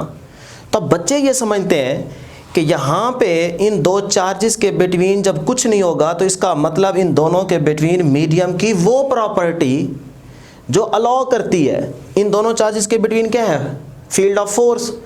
तो इसका मतलब वो फोर्स को पास होने देती है, यही मतलब बनता है ना, परमिट से परमिटिविटी टू अलाउ, और उसका मतलब यही बनता है कि 2 चार्जेस के बिटवीन जो फील्ड ऑफ फोर्स है, मीडियम की वो प्रॉपर्टी इस फोर्स को पास होने देती है, ज़्यादा से ज़्यादा पास होने देती है, यही मतलब बनता है ना। लेकिन डियर स्टूडेंट्स ये मतलब गलत है, ये मतलब आपने नहीं लेना इसका मतलब इसके उलट होता है। आप लफ्ज़ के मीनिंग पे ना जाएं, ठीक है ना। फिजिक्स के अंदर जो इसका मीनिंग होगा वो इसके उलट है। परमिटिविटी यहाँ पे रेजिस्टेंस का रोल प्ले करेगी, रुकावट डालेगी। फोर्स अगर पास होना चाह रहे हैं तो उसको रोकने की कोशिश करेगी। तो अब ज़रा मेरी बात को गौर से सुने, मैं एक ही लाइन के अंदर इसको अच्छे तरीके से बताने लगा हूँ। परमिटिविटी, परमिट टू अलाउ, पास होने देना, ये किस चीज़ को पास होने दे रही है? क्या चार्जेस के बिटवीन जो फोर्स है उस फोर्स को पास होने दे रही है? ना ना ना ना ना ना ना, बल्कि मीडियम की वो प्रॉपर्टी जो उस मीडियम के फील्ड को अलाउ कर रही है कि जाओ जाओ जाओ इन दोनों चार्जेस के बिटवीन फोर्स को रोको। यानी कि मीडियम की वो प्रॉपर्टी जो अपने फील्ड को अलाउ करती है, परमिट करती है, इजाज़त देती है कि जाओ इन दो चार्जेस के बिटवीन जो फोर्स है उसको वीक करो, उसको कम करो, कमज़ोर करो, रोको। ये है परमिटिविटी का मतलब, कि मीडियम की वो प्रॉपर्टी जो अपने फील्ड को परमिट करती है, इजाज़त देती है, अलाउ करती है कि जाओ यहाँ पे फील्ड ऑफ फोर्स को रोको, कम करो।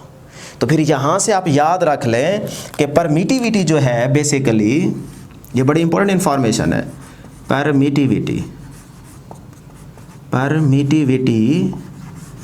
ये तो इनवर्स रिलेशन बना रही है किसके साथ? ये इनवर्स रिलेशन बना रही है डियर स्टूडेंट्स किसके साथ? परमिट के साथ। तो परमिट से मैं परमिशन कह सकता हूं ना, परमिशन। तो इसका मतलब अगर परमिशन मिल रही है ज़्यादा तो परमिटिविटी कम, और अगर परमिटिविटी ज़्यादा, जहाँ पे परमिटिविटी की वैल्यू ज़्यादा वहाँ पे इसका मतलब परमिशन कम। इनवर्स रिलेशन है। तो अब देखें वैक्यूम के केस में परमिटिविटी क्या है? ज़्यादा। कैसे? 8.85 मल्टीप्लाई 10 रेज़ टू पावर -12 आ रहा है। तो -12 में ये वैल्यू बड़ी होगी या छोटी होगी? छोटी होगी ना, ये वैल्यू क्या होगी? छोटी। तो इसका मतलब ये सारी की सारी जो परमिटिविटी है ये क्या है? छोटी, कम। किस केस में? वैक्यूम के केस में। अगर वैक्यूम के केस में परमिटिविटी कम है, अगर परमिटिविटी कम है तो परमिशन ज़्यादा, तो इसका मतलब फोर्स ज़्यादा। सही है। तो परमिटिविटी अगर कम है वैक्यूम के केस में, तो इसका मतलब फिर फोर्स क्या होगी? ज़्यादा होगी।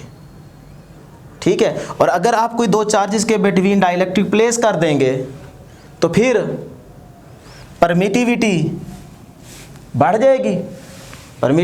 जाएगी, इसका मतलब फोर्स कम हो जाएगी। तो फोर्स पहले की निस्बत वैक्यूम के कंपैरेटिवली क्या हो जाएगी? कम हो जाएगी। तो इस बात का प्रूफ आगे करते हैं। तो यहाँ पे ये इनवर्स रिलेशन है, डायरेक्ट नहीं है। सही है ना। तो ये मुझे उम्मीद है कि आपको परमिटिविटी का कॉन्सेप्ट जो है अच्छे तरीके से क्लियर होगा, मैंने बड़ी डिटेल में बता दी है। अब डियर स्टूडेंट्स आगे चलते हैं कि यहाँ से अगर ये वैल्यू आप यहाँ पे पुट कर दें, यानी कि एप्सिलॉन नॉट की वैल्यू आ चुकी है और यूनिट आपने इसका याद रखना है, तो के फार्मूले में आ जाए, यहाँ पे इस फार्मूले में आ जाए। तो k is equal to 1/4 pi के 3.14 multiply 8.85 multiply 10 raise to power -12। तो इसको डियर स्टूडेंट्स अगर आप कैलकुलेटर पे सॉल्व करें तो आपके पास वैल्यू आती है 9 या आप सीधा लिख दें 9 मल्टीप्लाई 10 रेज़ टू पावर 9, साथ में यूनिट आएगा न्यूटन मीटर स्क्वायर पर कूलम स्क्वायर। सही है ना। तो यहाँ से आप के का यूनिट निकाल है ना। देखें के अपनी जगह पे, आर स्क्वायर इधर जाएगा, न्यूटन मीटर स्क्वायर, और Q1 Q2 नीचे आके डिवाइड हो जाएगा तो पर कूलम स्क्वायर आ जाएगा।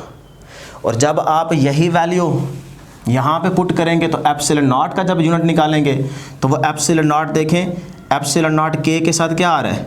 इनवर्स, यानी कि रिलेशन कहाँ पे गया? ये ठहरा है। ये तो वैल्यू है ना, ये के और ये एप्सिलॉन नॉट इनवर्स आ रहा है ना, तो इसका मतलब यूनिट क्या हो जाएगा? उलट हो जाएगा। तो जो के का यूनिट है उसका अगर आप उलट कर दें तो ये आपके पास क्या आ जाएगा? एप्सिलॉन नॉट का यूनिट आ जाएगा। याद रखिएगा, ये भी आपका इंपॉर्टेंट MCQ है। उसके बाद नेक्स्ट डे स्टूडेंट्स, जब हमने के को इन वैक्यूम केस अच्छे तरीके से डिस्कस कर लिया है, तो अब यही के का फार्मूला आप इस फार्मूले में पुट करें, वैल्यू पुट करें और उसके बाद इसको वेक्टर फॉर्म में लिखें, तो ये आपका टॉपिक एंड हो जाएगा यहाँ तक। तो F force is equal to K की जगह क्या लिख सकता हूँ? 1/4 pi epsilon naught Q1 Q2 divide by R square. Lecture dear students आपने पूरा सुनना है और गौर से, कोई एक सेकंड भी स्किप नहीं करना, क्योंकि हर जगह कोई ना कोई इंपॉर्टेंट चीज़ हम बता रहे हैं आपको।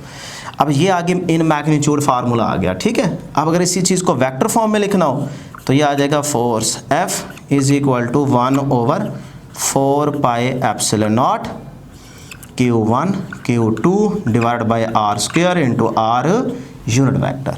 और अगर आप इस सारे की जगह ये वाली वैल्यू लिखना चाहें तो वो भी आप लिख सकते हैं।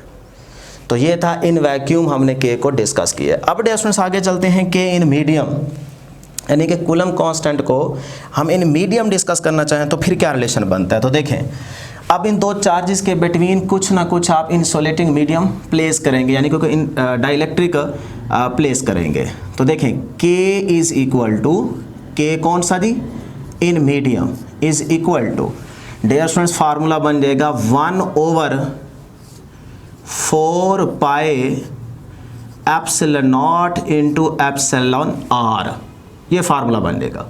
अब ये ज़रा चीज़ देखें, 1/4 पाई एप्सिलॉन नॉट ये किसके इक्वल है, ये है डियर स्टूडेंट्स, इसको ऐसे लिख सकते हैं ना, K medium is equal to, ये क्या है, K वैक्यूम, सही है। तो फिर इसको लिख देता हूँ यहाँ पे K वैक्यूम डिवाइड बाय ये वाला एप्सिलॉन R वैसे का वैसे। तो ये आपके पास कॉलम्स कांस्टेंट इन मीडियम का रिलेशन आ गया, K vacuum divide by epsilon R। अब ये जो एप्सिलॉन R है ये क्या है, ये है dear students epsilon R relative permittivity, relative permittivity, सही है ना। अब ये रिलेटिव परमिटिविटी को डायरेक्ट डियर स्टूडेंट्स आप, कुछ स्टूडेंट्स आप में से ये समझ लेते हैं कि शायद जो भी आप यहाँ पे डाइलेक्ट्रिक यूज़ करेंगे ना, उसकी जो वैल्यू होगी वो आपके पास एप्सिलॉन R की जगह आएगी, तो वो सारे के साथ क्या हो जाएगी, मल्टीप्लाई, यानी कि वही वैल्यू सिर्फ एक्ट कर रही होगी, लाई कर रही होगी। नहीं डियर स्टूडेंट्स, यहाँ पे एप्सिलॉन R जो है ये बेसिकली मीडियम की परमिटिविटी नहीं है, बल्कि ये एक फैक्टर है, जो कि ये वाला फैक्टर इस एप्सिलॉन नॉट के साथ मल्टीप्लाई हो रहा है। जब ये वाला फैक्टर इससे मल्टीप्लाई होगा ना, तब ये मीडियम की परमिटिविटी बनेगा। बात समझ रहे हैं। तो अगर आप डायरेक्ट इसकी वैल्यू लिख देंगे ना तो ये गलत हो जाएगा। इसकी वैल्यू आप डायरेक्ट बता ही नहीं सकते, बल्कि इसकी वैल्यू आप इसके साथ कंपेयर करके बताते हैं। वो जो वैल्यू आएगी वो बेसिकली मीडियम की परमिटिविटी होती है। ये मीडियम की परमिटिविटी नहीं है, ये फैक्टर है सिंपल। ये 2 हो सकता है, 3 हो सकता है, 4 हो सकता है। तो जो फैक्टर होगा वो इससे मल्टीप्लाई होके फिर जो वैल्यू आएगी वो मीडियम की परमिटिविटी होगी। बात समझ रहे हैं ना। तो फिर याद रखें, यहाँ पे जो आपके पास एब्सोल्यूट परमिटिविटी होगी वो होगी epsilon is equal to epsilon R relative permittivity into permittivity of free space. ये होता है असल रिलेशन। अब यहाँ से अगर आप रिलेटिव परमिटिविटी निकालना चाहें तो ये absolute permittivity divide by permittivity of free space की रेशो बनती है, और इसका फिर कोई यूनिट नहीं होगा। तो देखें, जब यूनिट ही नहीं है तो इसका मतलब ये सिंपल फैक्टर है ना। तो इस फैक्टर को जब आप इससे मल्टीप्लाई करेंगे तब जो परमिटिविटी आएगी वो मीडियम की परमिटिविटी होगी। बात समझ रहे हैं। नहीं तो वीडियो को थोड़ा सा पीछे ले जाएं, फिर से सुन लें, ठीक है ना। अच्छे तरीके से ये चीज़ें आपको करवा रहे हैं हम, आपने अपने माइंड में रखनी है। तो डियर स्टूडेंट्स, फिर यहाँ से आपने याद रखना है कि जो आपके पास रिलेटिव परमिटिविटी है ये फॉर इंसुलेटर क्या होती है, इक्वल टू, इंसुलेटर के लिए तो ये आपके पास पहले वैक्यूम कर लेते हैं ताकि याद रहे। फॉर वैक्यूम क्या रहेगी, 1 के इक्वल रहेगी। अब जब ये 1 के इक्वल रहेगी तो ये देखें यहाँ पे क्या आ जाएगा, 1, और उसको आप एप्सिलॉन नॉट के साथ मल्टीप्लाई करेंगे तो इसका मतलब जो मीडियम की परमिटिविटी होगी वो परमिटिविटी ऑफ फ्री स्पेस के इक्वल आएगी इस केस में। और अगर यही वाली वैल्यू डियर स्टूडेंट्स आपसे पूछी जाए किस में, इंसुलेटर में, तो इंसुलेटर के केस में क्या होती है, एप्सिलॉन R की जो वैल्यू होती है वो 1 से ग्रेटर होती है। तो जब आप 1 से वैल्यू ग्रेटर यहाँ पे पुट करेंगे 2, अब वो 2 क्या है, फैक्टर है, उस 2 को इससे मल्टीप्लाई करेंगे ना तो जब इससे मल्टीप्लाई करेंगे डिनोमिनेटर में ओवरऑल वैल्यू क्या होगी, बढ़ गई। जब ये वाली वैल्यू बढ़ जाएगी तो ये वाला आंसर क्या हो जाएगा, कम। तो अगर k कम हो जाएगा तो फिर फोर्स क्या हो जाएगी, वो भी कम हो जाएगी। कहाँ गया रिलेशन, कोई भी रिलेशन ले लें, अगर k कम हो जाएगा तो फोर्स भी कम हो जाएगी, क्योंकि फोर्स का k के साथ रिलेशन क्या है, डायरेक्ट। वैसे तो k कांस्टेंट है, लेकिन आपको सेटिस्फाई करने के लिए बता रहा हूँ। तो फिर याद रख लें यहाँ पे फॉर इंसुलेटर ये वैल्यू 1 से क्या रहेगी, ग्रेटर। वो 2 हो सकती है, 3 हो सकती है, 4 हो सकती है, तो फैक्टर है ना, वो यहाँ पुट करें, उसको एप्सिलॉन नॉट के साथ मल्टीप्लाई करेंगे, तो इसका मतलब डिनोमिनेटर में वैल्यू क्या होगी, ओवरऑल बढ़ गई। जब ये वाली वैल्यू बढ़ जाएगी तो आंसर 10 से कम हो जाएगा, तो फोर्स क्या हो जाएगी, कम। तो इसका मतलब डियर स्टूडेंट्स फिर मैं कह सकता हूँ कि कूलम कांस्टेंट जो है वो इन मीडियम क्या रहेगा, वो लेस रहेगा, कम हो जाएगा। किससे, 9 × 10⁻⁹ न्यूटन मीटर स्क्वायर पर कूलम स्क्वायर से। देखें ना, अब ये वाली वैल्यू किस में है, ये वाली वैल्यू है वैक्यूम के केस में।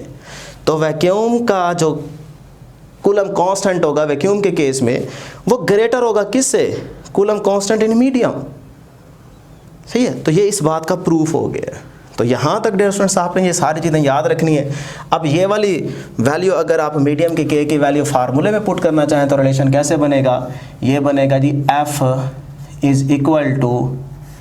K medium Q1 Q2 divided bye R²। अब डियर स्टूडेंट्स यहाँ पे देखें K मीडियम से मुराद क्या है, ये है जी F = 1/4πε0ε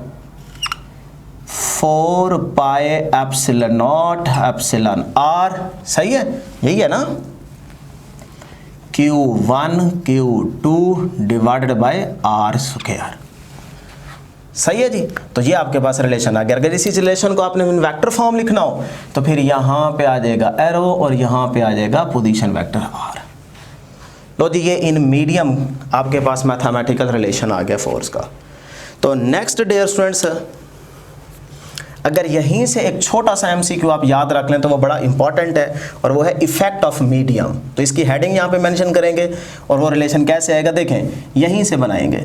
ये आगे जी फोर्स कौन सी, मीडियम वाली, तो ये आगे फोर्स मीडियम की इज़ इक्वल टू, ज़रा इसको गौर से देखेंगे क्या है, ये इसको छोड़ दें 1/, इसके अलावा ये सारी वैल्यू देखें, ये वाली वैल्यू, तो ये क्या बन गई है, वैक्यूम के केस की फोर्स नहीं है ये वाली। तो इसको बल्कि यहाँ पे ना लिख लेते हैं कि ये वैक्यूम के केस की फोर्स है, ठीक है। और ये वाली जो फोर्स आई ये सारी क्या है, मीडियम की है। सही है।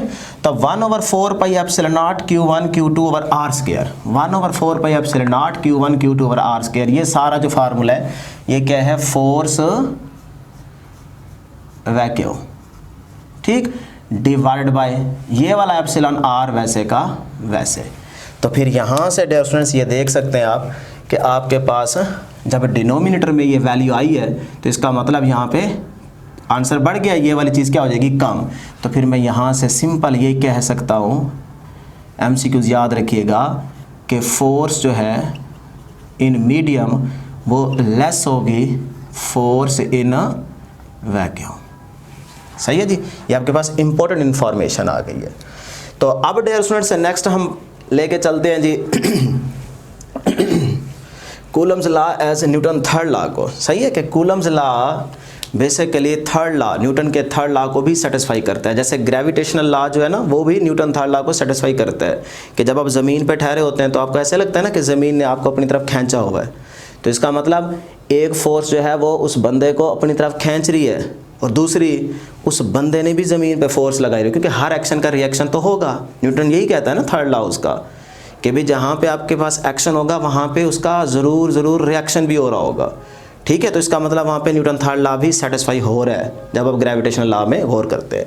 इसी तरह कूलम्स लॉ में अगर हम ये बात कर रहे हैं तो इसका मतलब वहाँ वो अपना न्यूटन थर्ड लॉ यहाँ पे भी फिर सेटिस्फाई हो रहा होगा। तो बिल्कुल हो रहा है। देखें गौर करना है, जब ये Q1 इस Q2 वाले चार्ज पे फोर्स एग्जर्ट करेगा तो बदले में ये वाला Q2 जो चार्ज है ये Q1 पे भी फोर्स एग्जर्ट करेगा, ठीक है। और जितनी फोर्स ये Q1 इस पे एग्जर्ट करेगा उतनी ही फोर्स Q2 इस पे एग्जर्ट करेगा, ठीक है। तो मैग्नीट्यूड में सेम डायरेक्शन में अपोजिट, यहाँ पे देख सकते हैं अगर ये वाला चार्ज इस पे फोर्स एग्जर्ट कर रहा है तो वो क्या है F21, इसकी डायरेक्शन देख लें।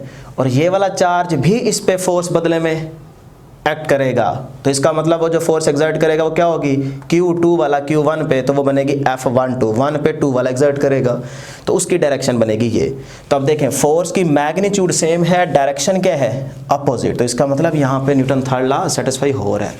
तो कूलम्स लॉ या कूलम्स फोर्स जो है ये न्यूटन थर्ड लॉ को सेटिस्फाई करती है। और यहाँ से फिर ये भी याद रखें कि Coulomb's force is a mutual force, जितना ये वाला चार्ज इस पे फोर्स एग्जर्ट करेगा उतनी ही फोर्स ये वाला चार्ज इस पे एग्जर्ट करेगा। और अगर आपको कंफ्यूज करने के लिए ये कह दे कि इसका साइज या इसका मैग्नीट्यूड सपोज करें 5 है, इसका मैग्नीट्यूड सपोज करें 10 है, अब एक बड़ा चार्ज है एक छोटा चार्ज है, तो 10 वाला इस पे जितनी फोर्स एग्जर्ट करेगा क्या छोटे वाला उतनी फोर्स उस पे एग्जर्ट करेगा। तो बच्चे कंफ्यूज रहते हैं कि शायद जब बड़े वाला है वो बड़ी फोर्स एग्जर्ट करेगा, छोटे वाला छोटी फोर्स थोड़ी फोर्स एग्जर्ट करेगा। नहीं dear students, Coulomb force is a mutual force, चाहे वो इसको बड़ा कर दे, इसका मैग्नीट्यूड 100 दे दे, इसका 10 दे दे, जितनी फोर्स ये वाला उस पर एग्जर्ट करेगा वो वाला चार्ज भी उतनी फोर्स इस पर एग्जर्ट करेगा, क्योंकि coulomb force is a mutual force, ठीक है जी। तो अब डियर स्टूडेंट्स उसी फोर्स की डायरेक्शन में अगर आप यूनिट डायरेक्शन को मेंशन करना चाहें तो ये क्या बनेगी, 2-1 फोर्स है तो यूनिट डायरेक्शन भी क्या आएगी 2-1। इसी तरह यहाँ पे फोर्स क्या है F12, तो फिर यूनिट डायरेक्शन भी क्या आएगी R12। जिस तरह की फोर्स होगी उसी तरह की यूनिट डायरेक्शन होगी, ठीक है। तो अब यहाँ से आप डियर स्टूडेंट्स इन मैथमेटिकल रिलेशंस को कैसे लिखेंगे, वो आप कुछ इस तरह से लिखेंगे कि आपके पास कूलम फोर्स का जो फार्मूला है जनरल, अगर ये वाला डिस्कस करना चाहें तो वो क्या है K Q1 Q2 divided bye R²। अब इसको देखते हुए पहले यहाँ से आप फार्मूला बना लें। तो अगर Q1 वाला Q2 पे फोर्स एग्जर्ट कर रहा है तो ये फोर्स बनती है F21 is equal to K की जगह आप लिखना चाहें तो 1/4 पाई एप्सिलॉन नॉट भी लिख सकते हैं, Q1 Q2 divide by R², और साथ में क्या आ जाएगी R यूनिट डायरेक्शन, तो ये आ जाएगा R कैप, यहाँ 2-1 है तो फिर यहाँ पे भी क्या आएगा 2-1 आएगा, सही है। अच्छा कुछ बुक्स में ना यहाँ पे 1-2 लिखा होता है और कुछ में 2-1 लिखा होता है, यानी कि इसके अपोजिट भी यहाँ पे लिखा हुआ आ सकता है, तो आपने कंफ्यूज नहीं होना, हो सकता है वहाँ पे गलत हो, लेकिन गलत भी ना हो, आपने सिर्फ ये याद रखना है कि अगर 2-1 है तो इसका मतलब फाइनल माइनस इनिशियल, यानी कि 1 से 2 की तरफ आ रहे होंगे, 1 से 2 की तरफ आ रहे हैं, देखें 1 से 2 की तरफ आ रहे हैं, तो 1 से 2 की तरफ आ रहे हैं तो फाइनल माइनस इनिशियल, तो इसी R21 को R2 माइनस R1 भी लिख सकते हैं, सही हो गया जी। तो कंफ्यूज नहीं होना, बस याद रखना है कि जहाँ से चले हैं जहाँ पे जा रहे हैं तो फाइनल माइनस इनिशियल। उसके बाद इसमें अगर यहाँ से फार्मूला लिखना चाहें तो ये बनता है जी F12 is equal to K Q1 Q2 divide by R² और R12, ये दो रिलेशन आपके पास बन गए। तो अब ज़रा यहाँ से हम प्रूव करते हैं कि कूलम्स लॉ जो है वो म्यूचुअल फोर्स है, और नंबर 2 न्यूटन थर्ड लॉ को सर्टिफाई करता है कि नहीं करता। तो अब डियर स्टूडेंट्स गौर करना है, जिस तरह हमने ये रिलेशन लिखे ना फोर्स के, अगर इसी तरह हम यहाँ पे यूनिट डायरेक्शन पे गौर करें तो मैग्नीट्यूड क्या है, सेम डायरेक्शन में क्या है, अपोजिट, तो फिर मैं लिख सकता हूँ R12 is equal to minus का R21। देखें डायरेक्शन क्या है अपोजिट, मैग्नीट्यूड क्या है सेम, लिख दिया ना। अब डियर स्टूडेंट्स अगर ये चीज़ आपको समझ आ गई है तो फिर यहाँ पे ना हम ऐसा करते हैं कि वैल्यू पुट करते हैं। कोई एक रिलेशन आप ले लें, अगर आप रिलेशन लेते हैं ये वाला, तो ये देखें F21 is equal to K Q1 Q2 divide by R²। यहाँ पे क्या है R कैप 2-1, तो R unit vector 2-1, R unit vector 2-1। अच्छा पहले ऐसा करें, ये वाला ले लें, ज़्यादा आसान है, वो भी ठीक है लेकिन वो माइनस फिर आपको समझ नहीं आएगा, ये वाला लेने लगा हूँ F12 K Q1 Q2 over R²। यहाँ पे देखें क्या है R यूनिट वेक्टर 1-2, तो R यूनिट वेक्टर 1-2 किसके इक्वल है, माइनस का R21 के इक्वल है, पुट कर दिया, सही है। वो भी ठीक था, लेकिन माइनस फिर आ जाता, चेंज हो जाता, दोनों तरफ मल्टीप्लाई करना पड़ता, तो इसलिए मैंने एक ही स्टेप में कर दिया। अब इसको आगे लेके चलते हैं। F12 इज इक्वल टू, और करना है, ये माइनस स्टार्ट में ले यहाँ पे आ गया। अब ज़रा इस चीज़ को देखें, ये किसके इक्वल है कि ये वाली चीज़ माइनस के अलावा k q1 q2 over R square into R unit vector 2 1। ये देखें k q1 q2 over R square R unit vector 2 1, यानी कि ये इसके इक्वल है, ये सारी चीज़ माइनस के अलावा, तो माइनस ये आ गया। आगे ये सारी चीज़ किसके इक्वल है, F21 के इक्वल है, तो ये आ गया F21। तो अब देखें ज़रा गौर करें, क्या रिलेशन बन गया जी, रिलेशन आ गया F12 बराबर है माइनस का F21। तो डियर स्टूडेंट्स देखें ज़रा गौर करें, फोर्स मैग्नीट्यूड में क्या आ रही है, इक्वल, और डायरेक्शन में क्या है, अपोजिट। तो ये क्या है, न्यूटन का थर्ड लॉ, यही है न्यूटन का थर्ड लॉ। तो इसका मतलब कूलम फोर्स न्यूटन के थर्ड लॉ को भी सेटिस्फाई करती है। ठीक हो गया जी, यहाँ तक बस टॉपिक एंड होने वाला है। एंड पे हम बहुत इंपॉर्टेंट एमसीक्यू डिस्कस करेंगे, इसकी लिमिटेशंस देखेंगे अभी, और साथ में प्रिंसिपल ऑफ सुपरपोजिशन को डिस्कस करेंगे, वहाँ से भी एमसीक्यू आता है। तो आपने लेक्चर जो है ना वो कंप्लीट सुनना है बेटे एंड तक। तो यहाँ पे कुछ और इंपॉर्टेंट एमसीक्यू है। फॉर वैक्यूम, वैक्यूम के केस में डियर स्टूडेंट्स एप्सिलॉन आर की जो वैल्यू रहेगी वो क्या रहेगी, 1, और इसीलिए हमने कहा था कि एयर और वैक्यूम में दोनों की वैल्यू क्या होगी, इक्वल होगी तकरीबन। और उसके बाद फॉर इंसुलेटर के लिए अगर आप याद रखना चाहें तो एप्सिलॉन आर की वैल्यू क्या होगी, ग्रेटर होगी 1 से। इसी तरह फॉर ऑल मेटल्स की अगर बात करें तो एप्सिलॉन आर जो है ये अप्रोच करेगा इन्फिनिटी। उसके बाद फॉर एयर तो इसकी वैल्यू रहेगी एप्सिलॉन आर की 1.0006। ये भी आपका इंपॉर्टेंट एमसीक्यू है, बोर्ड में आ चुका है। तो एयर के केस में जो रिलेटिव परमिटिविटी की वैल्यू रहेगी वो आपके पास 1.006 रहेगी। अब ये वाला टेबल आपने लाजमी याद करना है, सही है। ये वाला देखें, एप्सिलॉन आर की वैक्यूम के केस में वैल्यू क्या आ रही है, 1। सारा नहीं याद करना, कुछ मैं बता रहा हूँ ये आप अंडरलाइन कर लें। एयर की आपने याद रखनी है 1.0006, सही है। तकरीबन ये 1 ही है, इसलिए हमने कहा था कि वो इक्वल आ जाती हैं। उसके बाद आपने एक बेंजीन की वैल्यू याद रखनी है, इसको अंडरलाइन करें। उसके बाद ग्लास की वैल्यू याद रखनी है, और उसके बाद रबर की लाजमी।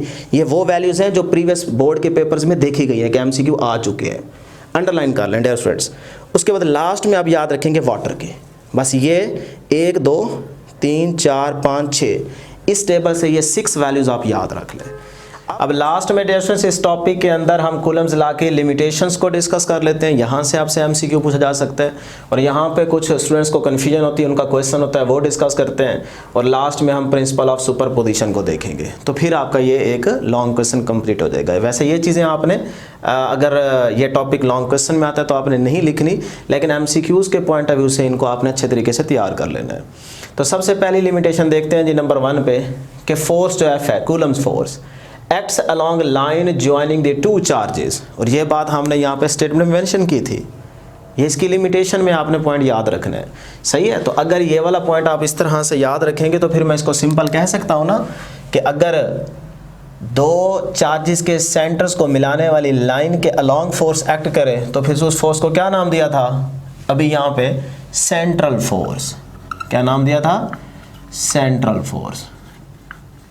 इसका मतलब फिर मैं कह सकता हूं कि Coulomb force is a central force, ठीक है, इसको याद रखना है।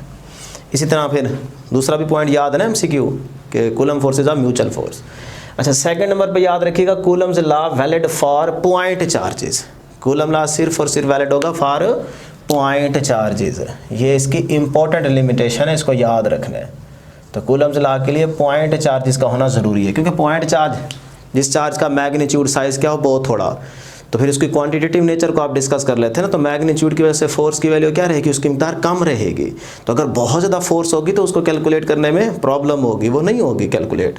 तो अगर थोड़ी फोर्स की मैग्नीट्यूड होगी तो उसको कैलकुलेट करना आसान है। तो इसीलिए कूलम ने पॉइंट चार्जेस लिए हैं, ठीक है ना। नंबर 3 पे क्या है, Coulomb's law valid for stationary charges. और चार्जेस को क्या होना चाहिए, रेस्ट पे होना चाहिए।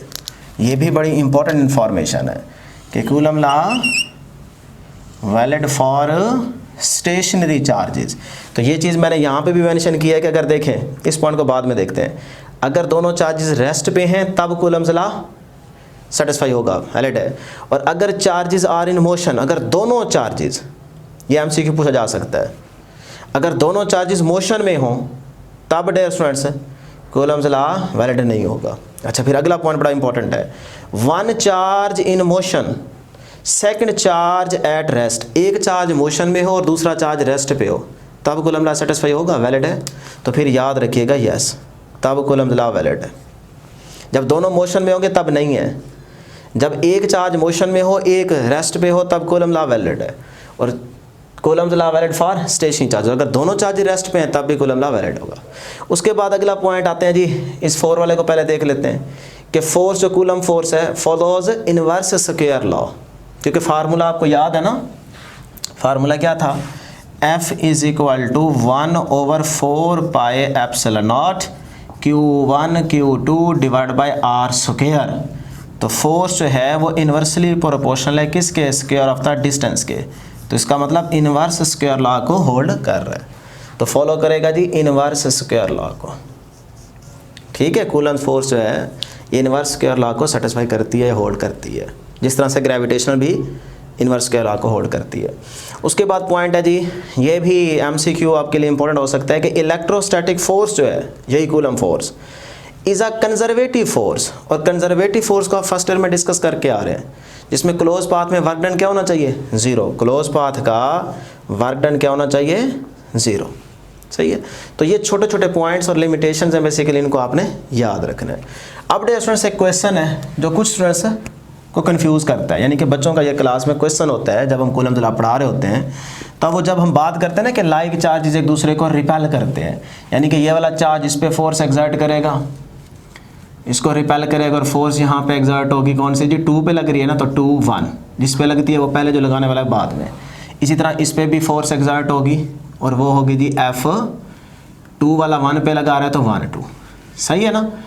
अब स्टूडेंट्स ये पूछते हैं कि सर हमने पढ़ लिया कि पॉजिटिव पॉजिटिव को रिपेल करता है, जब हम एटम के केस में देखते हैं, एटम के केस में, तो एटम के केस के न्यूक्लियस में क्या हैं, बहुत सारे प्रोटॉन्स, क्या हैं, बहुत सारे पॉजिटिव चार्ज प्रोटॉन है ना। तो अब क्वेश्चन ये होता है बच्चों का कि सर यहाँ पे देखें तो पॉजिटिव पॉजिटिव को रिपेल कर रहा है, एटम के न्यूक्लियस में देखें तो बहुत सारे प्रोटॉन्स हैं वो एक दूसरे को रिपेल नहीं कर पा रहे, तो हमने तो पढ़ा है पॉजिटिव पॉजिटिव को रिपेल करता है, तो ये क्या चक्कर है कि बाहर रखें तो दुश्मनी के एक दूसरे को देखते ही रिपेल कर देते हैं कि तू पर हट, वो कह रहा तू पर हट, और जब एटम के केस में देखते हैं तो इन्होंने दोस्ती लगाई हुई है, सारे एक दूसरे के करीब करीब पड़े हैं, अंदर यारी बाहर दुश्मनी, ये क्या चल रहा है। तो डियर स्टूडेंट्स याद रखिएगा, वैसे तो इसका जो अच्छे से आपको आंसर हम देंगे वो चैप्टर नंबर 21 में देंगे, mass defect and binding energy से आपको क्लियर करेंगे, लेकिन वो भी बस किसी थ्योरेटिकल हद तक, सही है ना। लेकिन यहाँ पे आपने ये चीज़ याद रखनी है, थोड़ा सा आपको सेटिस्फाई करने के लिए आंसर दे रहा हूँ कि डियर स्टूडेंट्स जब ये दोनों चार्ज फॉर एग्जाम्पल ये इतना करीब है, सही है, अभी तो इनके बिटवीन यहाँ पे फील्ड एग्जिस्ट करेगा ना, तो उस फील्ड की वजह से इंट्रैक्शन होगी कि नहीं होगी, होगी, यानी कि जब ये एक दूसरे के करीब होंगे बिल्कुल नहीं मिल सकते, क्योंकि यहाँ पे भी तो कशिश मौजूद है ना। अब वो जो कशिश है ना यहाँ पे फील्ड की, वो अगर बहुत ज़्यादा है, अगर वो बहुत ज़्यादा है तो उसको हम नाम देते हैं स्ट्रॉन्ग न्यूक्लियर फोर्स का। तो अगर यहाँ पे बहुत ज़्यादा न्यूक्लियर फोर्स एग्जिस्ट कर रही हो तब ये वाली जो कूलम फोर्स है ना, कूलम फोर्स, ये फेल हो जाती है, ये काम नहीं करती। अब क्योंकि एटम के केस में यहाँ पे जब ये इतने करीब पड़े होते हैं तो यहाँ पे जो न्यूक्लियर फोर्स होती है वो बहुत स्ट्रांग होती है, यहाँ पे मेंशन कर देता हूँ ताकि याद रहे, स्ट्रांग न्यूक्लियर फोर्स।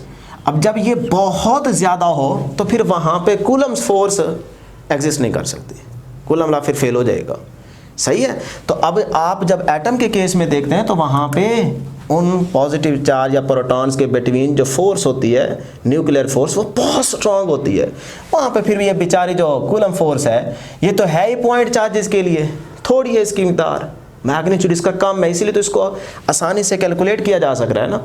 अगर ये फोर्स बहुत ज़्यादा हो जाए फिर तो इसको कैलकुलेट करना बहुत मुश्किल हो जाएगा, फिर वो कूलम ने पागल है कि वो उसने पॉइंट चार्ज लिए हैं, नहीं, वो बहुत समझदार है, उसने पॉइंट चार्ज इसीलिए तो लिया है कि उसका मैग्नीट्यूड कम होगा, फोर्स कम होगी, जिसको आप इजीली कैलकुलेट कर सकते हैं। तो ये एक आंसर है स्टूडेंट्स आपने याद रखना है। उसके बाद नेक्स्ट लास्ट में देखते हैं प्रिंसिपल ऑफ सुपरपोजिशन। तो ये कुछ भी मुश्किल नहीं है, आसान सा है कि सपोज करें कि अगर ये चार्ज Q1 है आपके पास और ये चार्ज Q2 है, और अगर यही चार्ज Q2 इस Q1 पे फोर्स एक्सर्ट करे तो इसको कैसे लिखेंगे? तो नेट फोर्स क्या होगी बताएं? शाबाश। नेट फोर्स जो है यहाँ पे अगर Q2 जो है Q1 पे फोर्स एक्सर्ट करेगा तो नेट फोर्स क्या होगी? 1 2, यही होगी ना नेट फोर्स।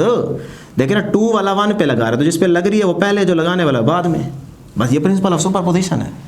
अब यही चीज़ जब बहुत सारे चार्जेस में आप लेके आते हैं तो फिर प्रिंसिपल ऑफ सुपरपोजिशन की डेफिनेशन क्या होगी, फार्मूला कैसे लिखा जाता है कि सपोज करें ये चार्ज Q1 है, अब इस चार्ज पे ये Q2 भी फोर्स एक्सर्ट करता है, सही, Q3 भी फोर्स एक्सर्ट करता है, इसी तरह से Q4 भी फोर्स एक्सर्ट कर रहा है, सही है। तो अब यहाँ पे Q1 पे जो लगने वाली नेट फोर्स होगी वो क्या होगी? तो फिर कैसे लिखेंगे? देखें, नेट फोर्स को डियर स्टूडेंट्स हम मेंशन कर देते हैं, net force is equal to, suppose करें वो नेट फोर्स क्या है? F1, क्योंकि 1 पे लग रही है ना, तो वो किसके इक्वल आएगी?